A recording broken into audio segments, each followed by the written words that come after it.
Ben şu andan itibaren CHP'li olmaya karar verdim.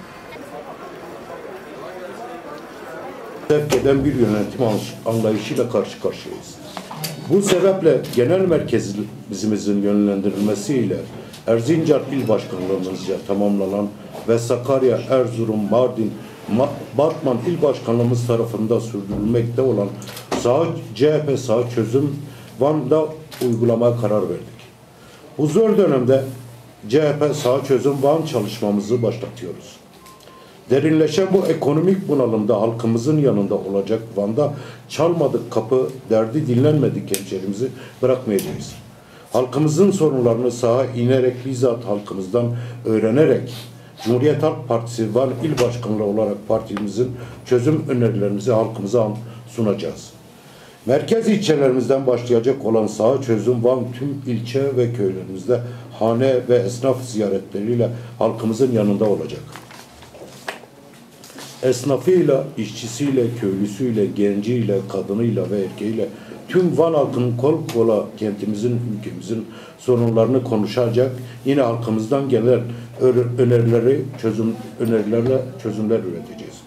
Katılımcı demokrasi anlayışıyla halkımızın aldığımız görüşleri CHP Van İl Başkanlığımız ve CHP Genel Merkez politikalarıyla çözüme kavuşturulacak plan ve programlar hazırlayacağız.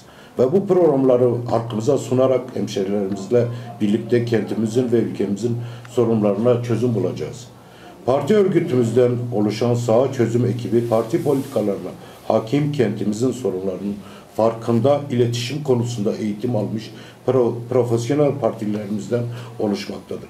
Çalışma boyunca ekibimiz merkez ilçelerimizden başlayarak ilçe ve köylerimize tüm hane ve iş yerlerini ziyaret edip vatandaşlarımızın, partimizin politikalarını anlatacak, iktidar olduğumuzda hayata geçireceğimiz aile destek sigortası, Merkez Türkiye projesi, tarım ve hayvancılık politikalarımızı tanıtacak ve sorunlarını dinleyerek rapor haline getirilecektir. Hazırlanan bu raporlar genel merkezimize sunulacak, çözüm yolları ortaya koyulacaktır. Bu süre zarfında esnafımız, çiftçimiz, sivil toplum kurumları, kanaat önderleri bir araya gelinecek ve kentimizin ekonomik kalkınmasıyla ilgili düşünceler kentimizin tüm paydaşlarıyla beraber çözümler üretilecektir. Başkanımızın da ifade ettiği gibi 6 tane ilde bu çalışmayı başlattık. Bugün 7. ildeyiz.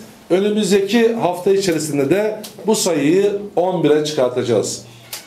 Bugün buraya gelirken başta genel merkezimizde bu saha çözüm koordinasyon ekibinin başında bulunan ben Bilecik Milletvekili Yaşar Tüzün olarak ve aynı zamanda parti meclisi üyemiz Devrim Barış Çelik'in, yerel yönetimlerden sorumlu Genel Başkan Yardımcımız Sayın Seyit Torun'un, örgütlerimizden sorumlu Genel Başkan Yardımcımız Sayın Oğuz Kağan Salıcı'nın ve aynı zamanda dün kendisine sunum yaptığımda bizzat selamlarımı ve sevgilerimi gönder Van halkına diyen Sayın Genel Başkanımız Kemal Kılıçdaroğlu'nun bütün Van halkına selamlarını, sevgilerini ve saygılarını iletmiş oluyorum.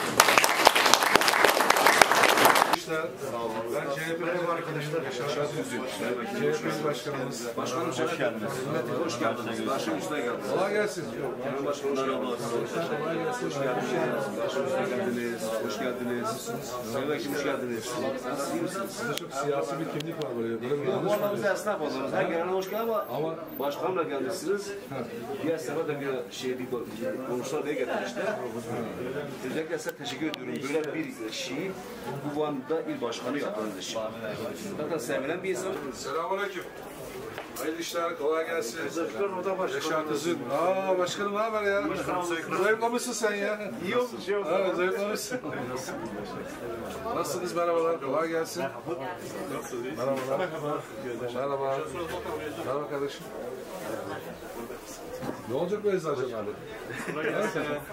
Siz söyleyin. Hep bize mi soracaksınız ne olacak bu CHP'nin hali? Biraz da size söyleyin.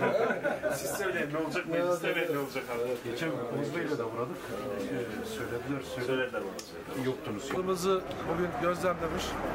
Ben de artık Cumhuriyet Halk Partili olmaya karar verdim. Sayın Vekilim Hazreti takın dedi. Biz de bu cadde üzerinde, esnaflarımızın önünde, fabrikalarımızın takıyoruz. Hayırlı olsun.